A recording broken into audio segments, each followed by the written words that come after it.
My beer's getting warm too fast. Ugh. With a new beer comes a new episode of Master Debaters. How's it going, Eric? This shit still makes me laugh. Is Master Debaters, Master Debating, the funniest thing that's ever been said? It's like the fish stick joke. Maybe. I don't know what the genesis of the joke was, but the first time I ever heard it was, I had freshman year of high school. I decided I was going to join the speech and debate team, all 2 people, and my dad looked at me and went, "Oh, you're gonna be a master debater, huh?" I'm like, "Yeah, I am."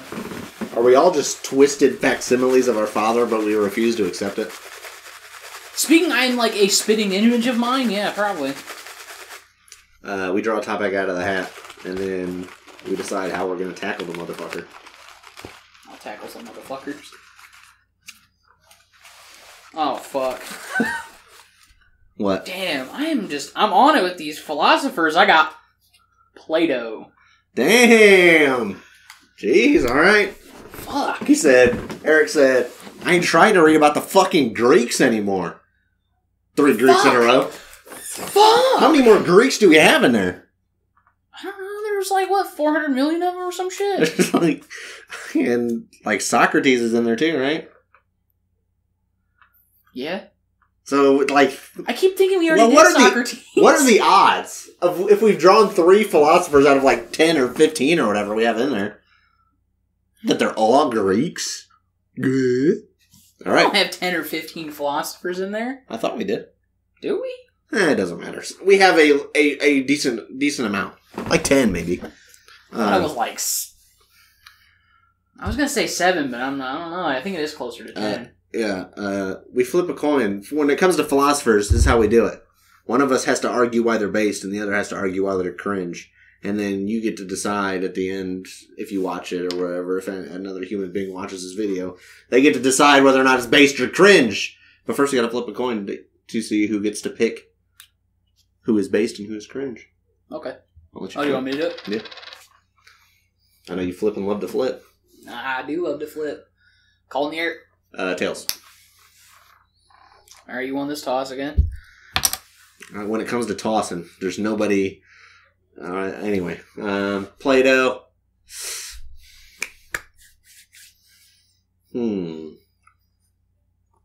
This one's gonna be hard, because a lot of his shit is, metaphysical. Yeah, a lot of... Yeah.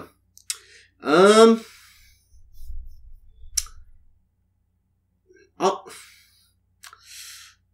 think it's going to be... I think if I have based, it's going to be easier for me to argue why he's based than it would be for you to argue while he's based. That's just a gut feeling I have. Because I feel like there's certain things... I don't know. Do you understand where I'm coming from? Not really, but...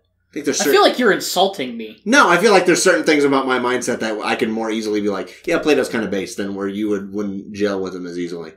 Just based on things I know about you. I'm going to let you have based. I want you to take based. I'll argue that Plato's cringe. Okay. Or maybe it's just because last time I had based and you had cringe, I want to flip. Okay. Somewhere in between those two. Alright. Anyway, we researched for 30 minutes. Why don't we just go with 22? Or 20. How about that? We'll just finish the hour. I don't think we need 30 minutes. The 30 minutes, I've been right up on the clock the last couple times. Oh, I haven't, but okay. I mean, if you want to do half an hour, that's fine. What I don't understand is how my computer clock is 2 to 3 minutes behind. I'm living in the future. Or you're living in the past. Ugh, Jesus.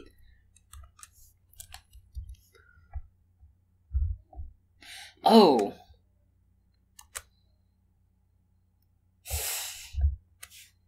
I don't know. This is going to be kind of hard because he's out here Here's 2 quotes and I'm already doubting my abilities. Love is a serious mental disease. And your silence gives consent. Off to a bad start. Fucking gross! Alright, I'm glad I gave you base now. This is going to be fun. For whom? For the viewer. How? Again, this is like so hard to do because most of what he actually said, like, is just not existent anymore. Well, I was actually just going to bring that up because it says, unlike the work of nearly all his contemporaries, Plato's entire body of work is believed to have survived intact for over 2,400 years. Oh, really? Yeah. Oh. So nice try. Damn. You're trying to Plato gaslight me. Fuck off. By lying. I was incorrect. I wasn't even lying. No, being incorrect is the same as fucking gaslighting. Okay, you gaslit dog whistler. Billy, I'm going to call you to the front of the class. I see you gaslighted 6 of your 10 problems here. Right. Do you have problems at home, buddy? Does your dad? This is the future. Does your dad watch Joe Rogan?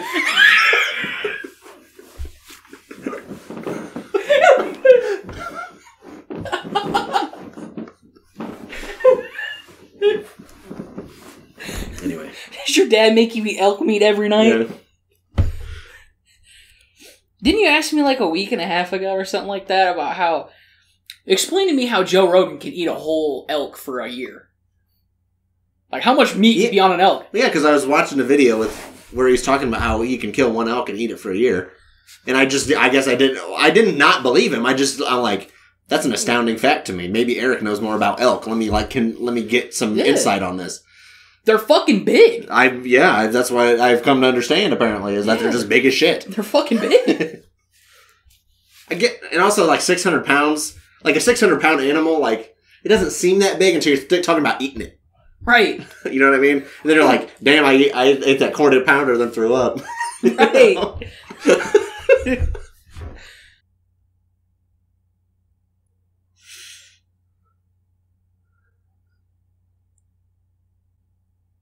I just read something cringe. I cringed, sorry.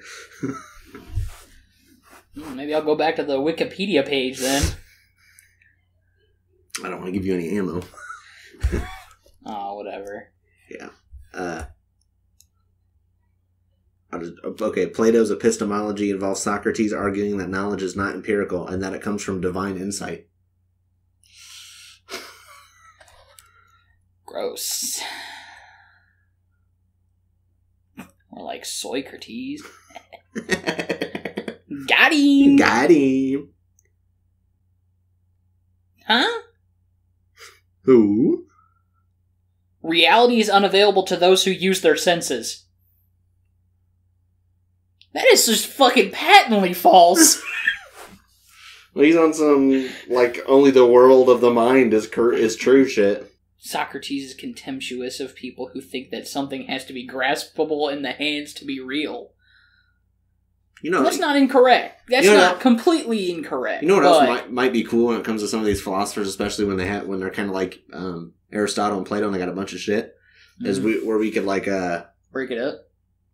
Not break it up into different videos, but sort of like look at the same, maybe grab 2 or 3 sites and look at them the same, and then sort of read them at the same time, and then like stop, and then like, all right, when it comes to, we got a section called Justify True Belief. Is this thing based or cringe? We just kind of discuss it a little bit. It would be less of a debate, but I think that would be a lot more in depth. I think potentially that'd be kind of. Now? No, not right now because we're already like in it. We're kind of, but or even as we read, just we can more commonly bring shit up. Potentially, I don't know. Just something to consider. I don't know. I feel like with Diogenes and Aristotle, at the end we agreed anyway. You know what I mean? It's like not. I mean, it's not that we agree. It's just that like, it's the common problem of that. Like, obviously, the base cringe framework is like it's just a framework more than it is like. But when some of these philosophers have like 99 things about them, we can't throw them into the based tribe or the cringe tribe. We can only fucking look at each idea as based or cringe on its own merits. Right. Yeah, I mean, sick. I just want to say it out loud so then I remember it. I only remember things if I say them out loud. Otherwise, I don't remember. Fucking tell me about it. I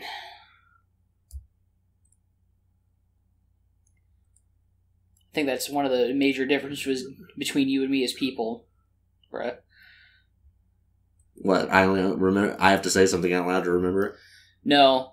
I'll say something to you and you will forget, but I'll remember some shit you said to me in, like, 9th grade, and I'll, like, oh, remember that time you said this? And you're like, no.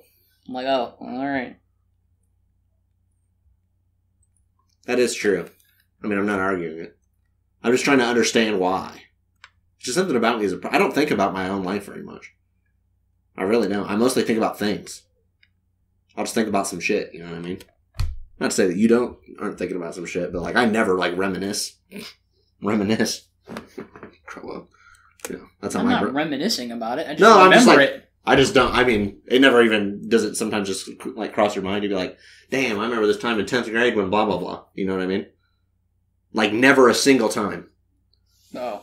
Like, if, like, let's say you and I were, like, on a desert island together for the rest of our lives until we died. If you never brought up high school, I would never think about it. Not a single solitary time, I promise. I don't know, it's just the way my brain works. It's weird, I don't know. Life is just trying to understand your own brain. Yeah. Ethics. I don't know, this is kind of based. Tell me. Though Plato agreed with Aristotle that women were inferior to men, that's not the based part. He thought because of this, women needed an education. Did men not need an education? No, he thought... They needed extra. Women needed to be educated because they were inferior to men, to bring them to the level of men. I guess. I don't know. I see what I see. Okay, oh, never mind. He goes back, veers back into cringe territory with this one. Plato thought weak men who live poor lives would be reincarnated as women. Humans have a twofold nature. The superior kind, should be such as would from then on be... What the fuck? I'm sorry, hold on. The superior kind should be such as would from then on be called man. Okay. Jesus. Okay. What? Stop using so many words. Why use more wood with few word do-gooder? Right, literally. I still understand what you're trying to say. So I think one of the most cringe things about Plato is how... essentially, he's just a Socrates 2.0. Feels like. Well, literally, because most of Plato's writings are dialogues where he writes as Socrates. So, there's actually some debate whether, like, where the line is. Like, is he changing, like, Socrates to fit what he thinks? Because, you know what I mean? Or is it, like, he's writing what he agrees with Socrates about, or he agrees with everything about Socrates said, and he's, like, bringing it forward? Or is it just, like, some weird-ass framing device that's just, like, incomprehensible to us? Right. Now, you know what I mean? Like, we just don't get it.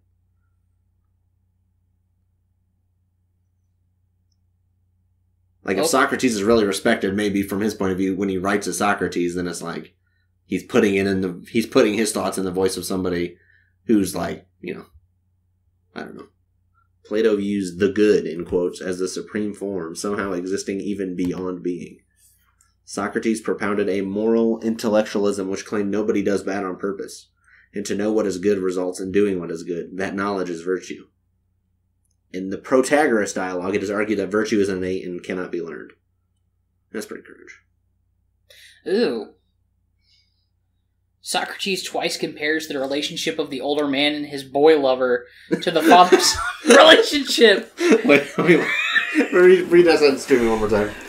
Socrates twice compares the relationship of the older man and his boy lover to the father-son relationship.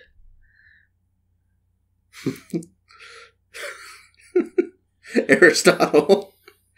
This boy pussy got me feeling fucking patriarchal. No wonder all these fed boys are right wing now. They support fucking boy pussy supports the patriarchy.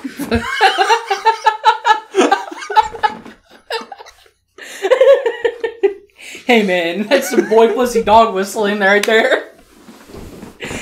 That's really boy pussy gaslighting. That's some radical boy pussy right there.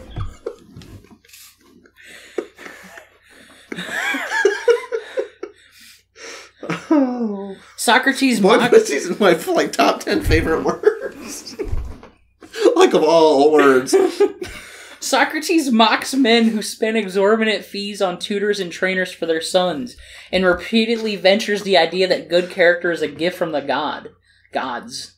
Plato's dialogue Crito reminds Socrates that orphans are at the mercy of chance, but Socrates is unconcerned. Socrates is unconcerned. It's like one of those Fallout memes where it's got like your companion up at the top, and it's like, Bob liked that. Socrates is unconcerned. In the Theaetetus, he is found recruiting as a disciple a young man whose inheritance has been squandered. Socrates twice compares the relationship of the older man and his boy lover to the father-son relationship. And in the Phaedo, Socrates' disciples, towards whom he displays more concern than his biological sons, say they will feel fatherless when he is gone. Grow up. Here we have politics, okay? So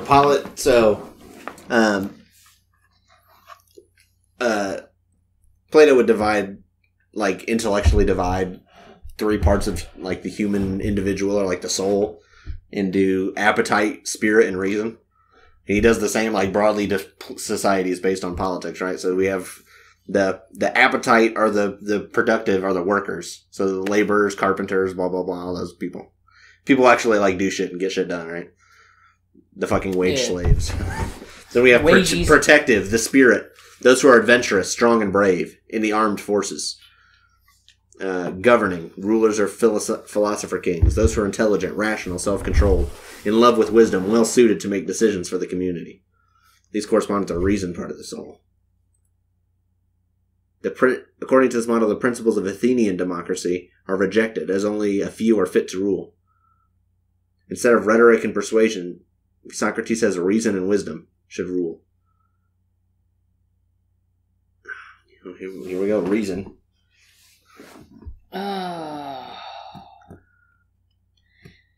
Here we go, the cave. The cave, tell me about the cave, Eric.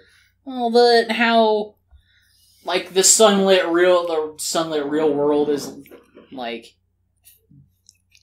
cringe and blue-pilled, and how physical objects and physical events are shadows of their ideal or perfect forms. It's fucking stupid. And then, those who crawl out of the cave are, like, ridiculed and scorned. Okay, alright, so let me... Do you want me to just read the fucking article? No. So the cave is like how we view the world, right? And to exit the cave is to understand the world. So, okay. Is only properly forms and not... The allegory of the cave is a paradoxical analogy wherein Socrates argues that the invisible world is the most intelligible and that the visible world is the least knowable and most obscure.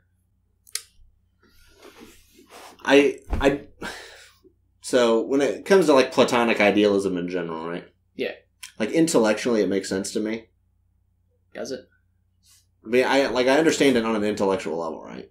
I just don't think it's, like, something that's, like, true of, like, the idea, right, is that everyone goes around observing the world based on, like, these fucking forms that we all, like, we understand in our head for whatever reason. Like, is it innate or is it... Well, it's probably innate if wisdom comes from finding out... Knowledge is finding out something that's innately true, which is cringe. Like, intellectually, the idea that, like, there's some... Like, we can ascribe traits to something because we have an idea of the traits as, like, ideas themselves that are separate from anything that has them.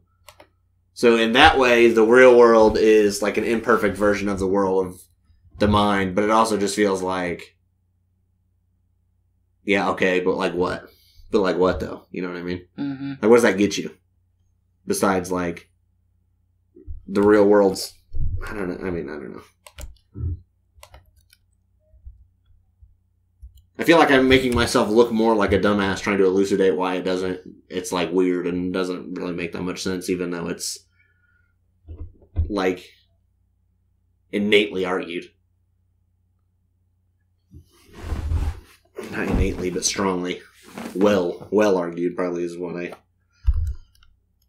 Anyway, philosopher kings should rule instead of, like, normal kings, because if you philosophize, you're the shit. Never feels like, you know how, like, in every Stephen King book, the main character's a writer? That's how it feels when Plato tells me that all fucking leaders should be philosophers. I don't know, I'm not even saying I disagree with them, but that's what it feels like. It's contradictory, too, like... So, like, when I was talking about ethics, one dialogue, like, contradicted the broader view of, like, Plato ethics or whatever. So you have art and poetry. Several dialogues tackle questions about art, including rhetoric and rhapsody. Socrates says that poetry is inspired by the muses and is not rational. He speaks approvingly of this and other forms of divine madness, drunkenness, eroticism, and dreaming in the Phaedrus. It's kind of based. Pushing the mind to its limit and seeing what the fuck happens is based, right? And yet in the Republic wants to outlaw Homer's great poetry and laughter as well. Which I think the Republic's fucking off the hook. I mean, it's just like contradictory. In Ion, Socrates gives no hint of the disapproval of Homer that he expresses in Republic.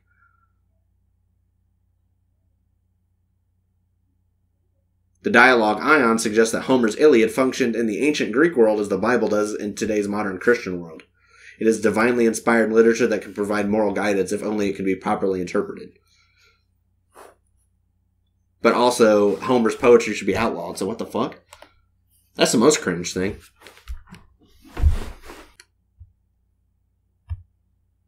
We could do, like, months just on, like, Plato. Look at this fucking Platonism series on Wikipedia. Mm-hmm. I mean, Jesus. It's a lot of pages. Third Bane argument. This third Bane argument. I'm just going to start clicking shit and we're going to see if it's based or not. That's just how I'm doing this now. Okay, so the third Bane argument, to put it simply, is a criticism of his own theory of forms. And the idea of it is, if a man is a man, like if a man is a man because he has the form of a man, like the ideal form of a man, right? The Platonic ideal form of a man, then it says, Aristotle posits that if a man is a man because he partakes in the form of a man, then a third form would be required to explain how man and the form of man are both man, and so on ad infinitum.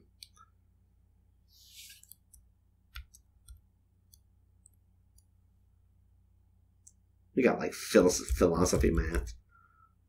I'm getting variables. The Euthyphro dilemma. Okay. In Plato's dialogue, Euthyphro. Probably saying it wrong. In which Socrates asks Euthyphro, is the pious loved by the gods because it is pious, or is it pious because it is loved by the gods?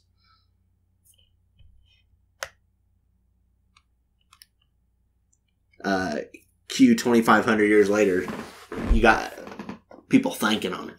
Straight thinking. Probably depends on your God and what you think is pious.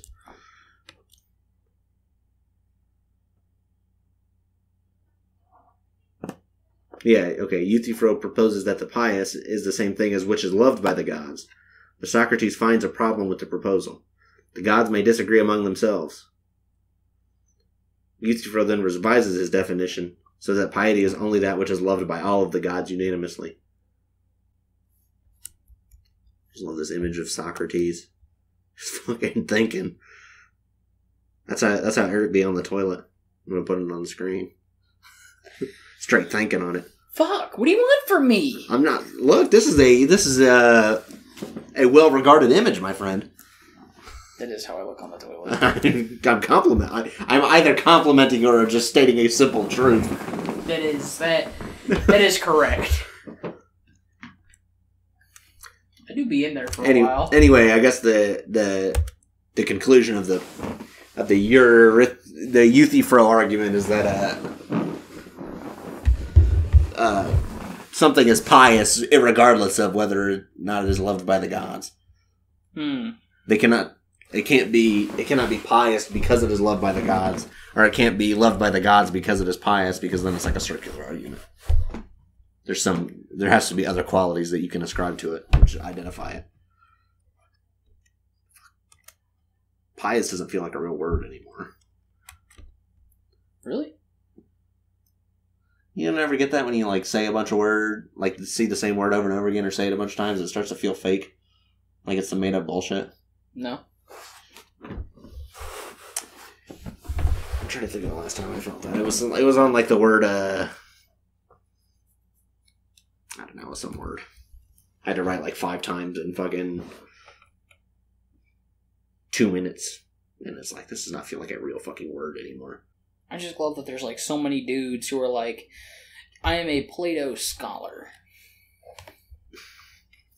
Didn't they figure everything out about Plato? Like, no, probably not. Well, because there's always like different schools of thought on something. Yeah. So there's always. It's like the. They're constantly circle jerking each other. So what's the difference anyway? That's what philosophy is, isn't it? Yeah. Circle jerk. It's like, look, I found out this new way to circle jerk. And it's like, show me. You're like, damn, that's a good way. And then they start doing it. Everyone else starts doing it. It's like some guys like if you fucking tie a noose around your neck and like hang a little bit when you're jerking it. That's the best. And then it's just that forever. Yep. It's like dudes continuously adding more nooses.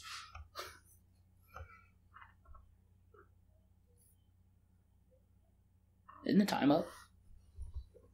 Yeah. Oh, yeah. I felt like we transitioned kind of into the fucking... Oh, did we? I don't know. That's why I kept bringing shit up and saying it. Oh. Just to, like, introduce the idea. So. Okay. But if we want to do more of the typical thing, I'll pass the mic over to you. Well, tell me why Plato's cringe. I don't know. Plato... No, I'm supposed to be saying he's based. Wait. I'm confused now. No, I forgot. Me too. My fly's open.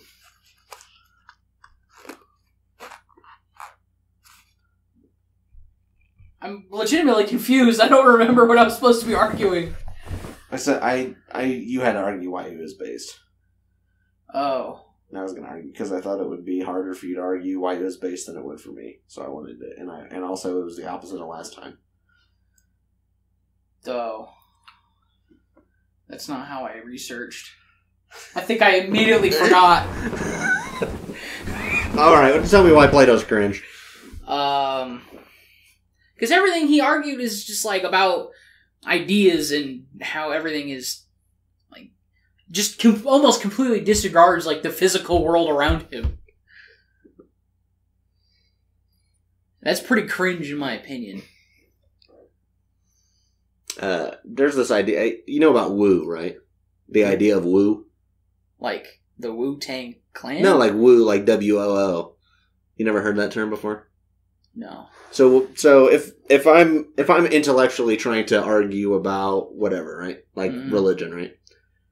If I'm trying to have some sort of debate about religion, I'll be like, anything that, like, leans into being, like, unexplainable, like, you just can't understand it, bro. Yeah. Or, like, just trust me, dog. That's, like, woo, okay? Let me pull up the Urban Dictionary definition just to make sure I'm not completely fucking it up. I thought that's what Pop Smoke used to yell about was the woo.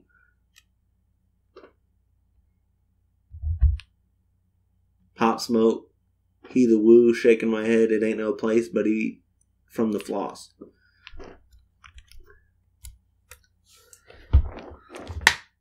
Rip in peace, my dude.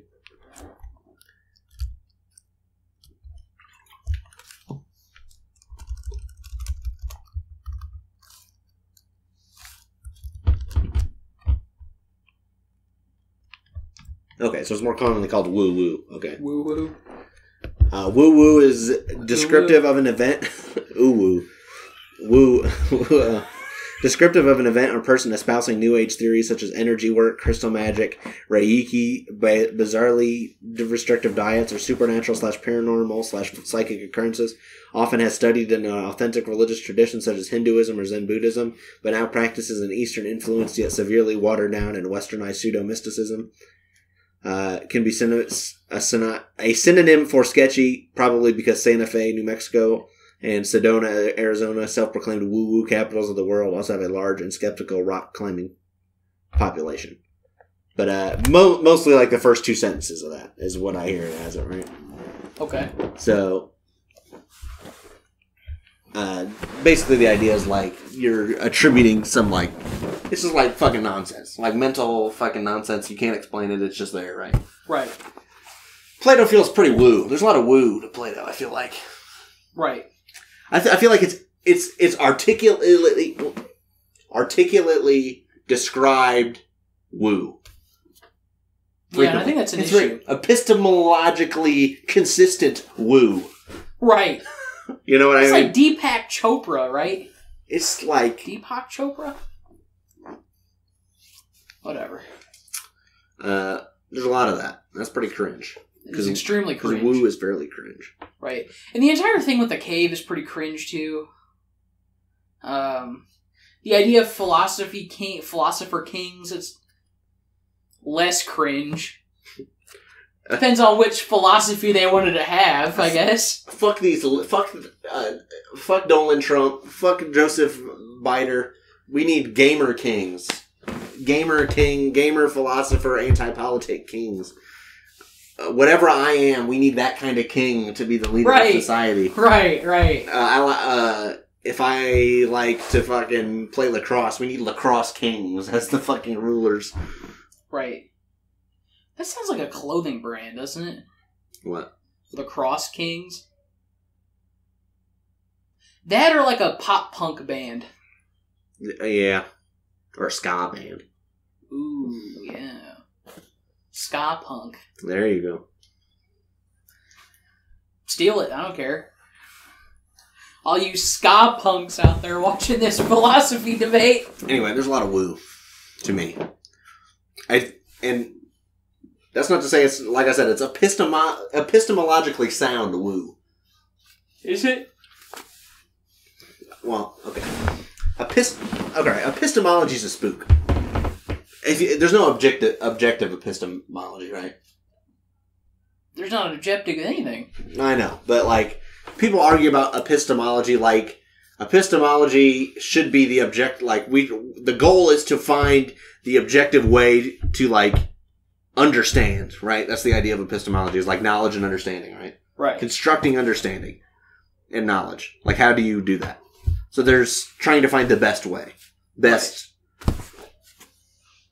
So Plato, the Socratic dialogues are like extremely in-depth.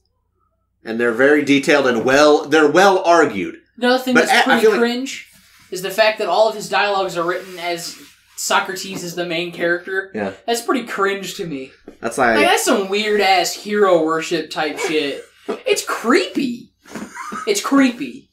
That's what I said like towards the beginning when we were researching. It's going to be, I'll put it in the video so you'll know what I'm talking about. But it's like when I said that it's some, I feel like the Socrates dialogue framing device just doesn't make any sense to us.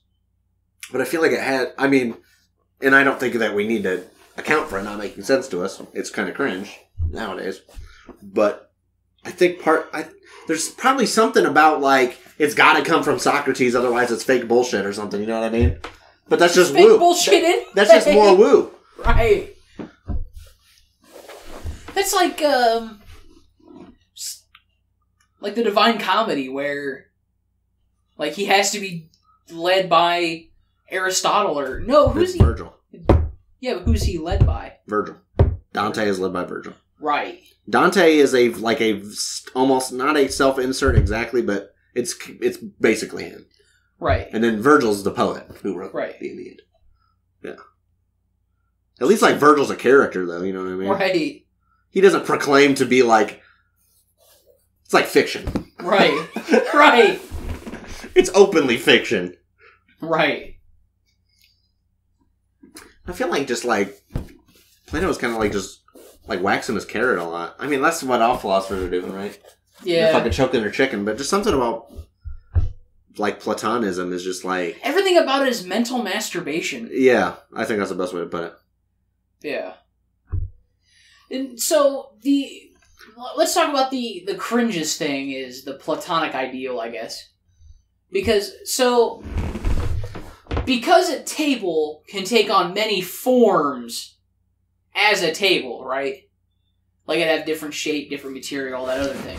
Yes, but I don't know if it's because, but in the end, it is still a table. So, in the realm of ideas, the ideal table forms, yeah. Forms, ideas, whatever. I mean, I'm not correcting. I'm just right. putting his word on it. It's like just the way I see the Platonic ideal world, right? Is nothing has a shape. It's just everything is the word for it. Like instead of like table, you just say table, and then it would have two computers on top of it. It just says instead of like having the shape of a computer, it's just written computer. That's how you visualize it. Yeah. I mean, is that wrong? Like everything is just the word for everything. So instead of you or me sitting here, just the word man is there, right? That's a way to understand it. That's the way I visualize it in my head. I don't think it's visualizable. Right? Yes. The idea is that there's something intrinsic to how we understand the idea of a table. Right. That you can make it 1 trillion billion different ways, and it's still, you can look at it and still, different people can look at it and understand that it's a table. Right. So whatever that core idea is the Platonic ideal. Right. Basically. And that, but that for everything. Right. So, like, that idea doesn't bother me so much as just the need to, like, because that's basically, I mean, that's true. I mean, there's truth to it. But the idea, like, his idea of forms, like, gets into some woo. It's like, well, all forms come from, like, there's, like, innate higher knowledge. Like, to be knowledgeable is to tap into, like, some divine, greater understanding that exists outside of human thought, and you, like, tap into it. That's how you know something. So, the forms, if you ask me, the forms are, like, some collective unconscious bullshit, right? Right. But to Plato, or Plato-Socrates, or Plato, or fucking who gives a fuck? Platocrates. Plato. Socrato. It's a fucking Ninja Turtle. No, it's Boruto's son, Socrato. Yeah. Socrato. Ew. Anyway. It's not just, like, forms exist because, like, we all, like, have things or whatever. It's like, the good form. Did you read about that or whatever? The form of good or whatever the fuck? Did you see that? No, I did not. But okay, let me find a quote about it just so I'm not. Form of the good. Okay. Form of the good or idea of the good is a concept in the philosophy of Plato. It is described in Plato's dialogue, The Republic, speaking through the character of Socrates.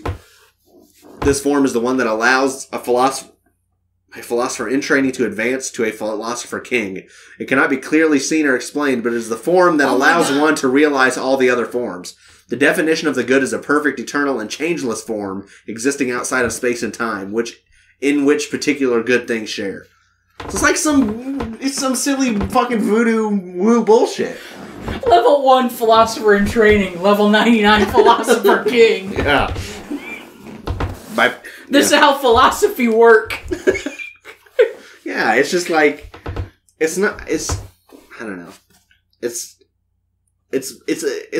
Plato feels the most of his time, right? Of what we've read so far, yes.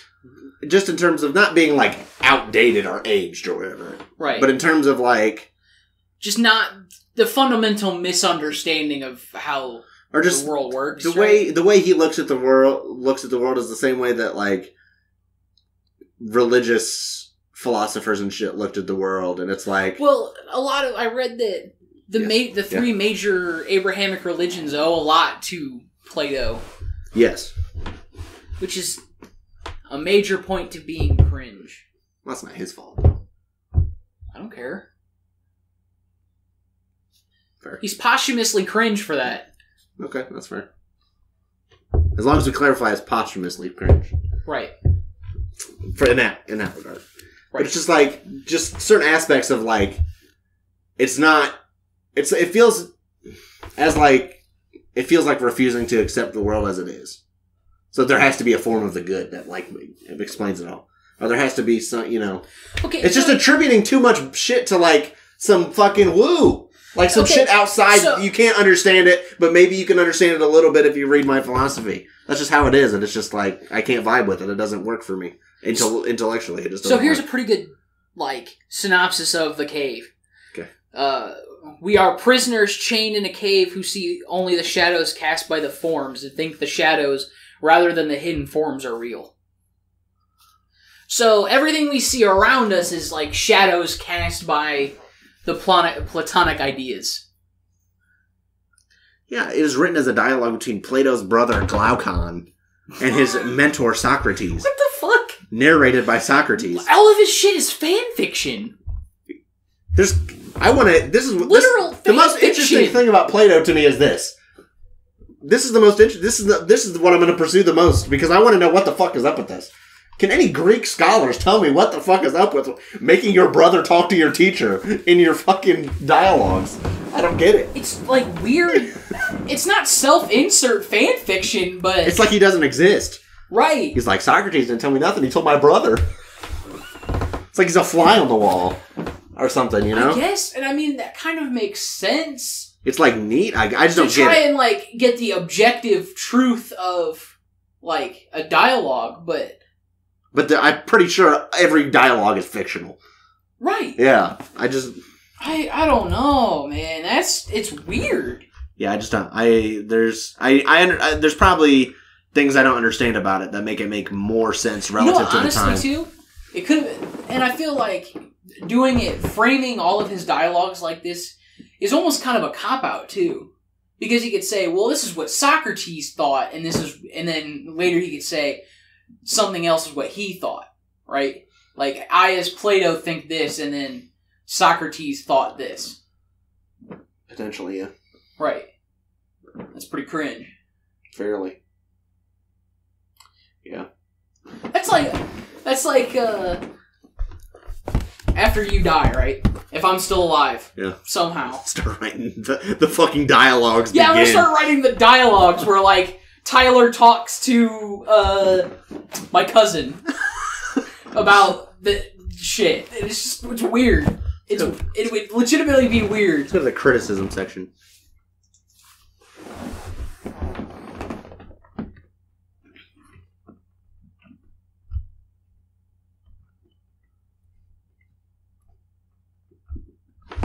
Okay. So I'll just read some of this out. It's the criticism part of the Plato page on Wikipedia. Many recent philosophers have diverged from what some would describe as the ontological models and moral ideals characteristic of traditional Platonism. A number of these postmodern philosophers have thus appeared to disparage Platonism from more or less informed perspectives. Friedrich Nietzsche notoriously attacked Plato's idea of good itself, along with many fundamentals of Christian morality, which he interpreted as Platonism for the masses, in one of his most important works, Beyond Good and Evil. Martin Heidegger argued against Plato's alleged obfuscation of being in his incomplete tome, Being in Time. And the philosopher of science Karl Popper argued in The Open Society and Its Enemies that Plato's alleged proposal for a utopian political regime in the Republic was prototypically totalitarian. What the fuck is a philosopher of science? The Dutch historian of science, Edward Jan Dijksterhuis, I know I said that wrong, criticizes Plato, stating that he was guilty of constructing an imaginary nature by reasoning from preconceived principles and forcing reality more or less to adapt itself to this construction. He adds that one of the errors into which Plato had fallen into an almost grotesque manner consisted of an overestimation of what unaided thought, i.e. without recourse to experience, could achieve in the field of natural science. This guy's based. This guy pretty much said what we said, but, like, intelligently. Oh. Constructing an imaginary nature by reasoning from preconceived principles and forcing reality more or less to adapt itself to this construction. Damn. He said in one line what it took us fucking 45 minutes to get across. Yes. But I agree with that guy. Yeah. He's pretty right. much. Plato's interesting He's right. enough. All right, so after you die, he's going to talk to you. Yeah. Yeah. He's going to tell me about how Plato's cringe. Right. Plato did create like the Academy when he was 40. Yeah, that's pretty neat. That's pretty based. Pretty stupid reason that it got shut down, though. As a figure, Plato seemed kind of based, but a lot of like his philosophy and like thoughts, I fundamentally disagree with. Although, they're fun to look at. They're interesting to read about. Yeah, this is another one we kind of skimmed the surface a lot on, but it's still interesting. Right. It's no fun if you agree with them all. Right. There's no challenge. If you're not challenged, you're not thinking. He's the first Greek we've fundamentally really disagreed with. Yeah, that's true. Because we both really, really agree with Diogenes. Diogenes just is based on principle. Right. In practice, it's a little difficult to agree with him. No, in practice, it's based. Oh, fuck. Here's why Plato's the most cringe. Because he, disagree with Diogenes so much that Diogenes would just show up, take a shit on the floor, and then tell him to fuck off. Yeah.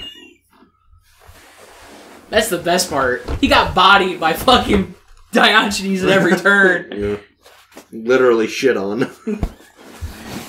I shit upon your hearth, Plato. Yeah, literally, we look at Plato's chicken. Plato's I choke it. Gross. And then I choke my own in my pot. No, in the market. His pot in the market. I thought his pot was outside of the market, and then he just walked over there and just started jerking off. I like to think he rolled the pot around. I don't know. It's a pretty big pot. Something like that would probably be stationary. He loved his pot. He was a pothead. Me too. Anyway, did we live up to your platonic ideal of this video before you clicked it?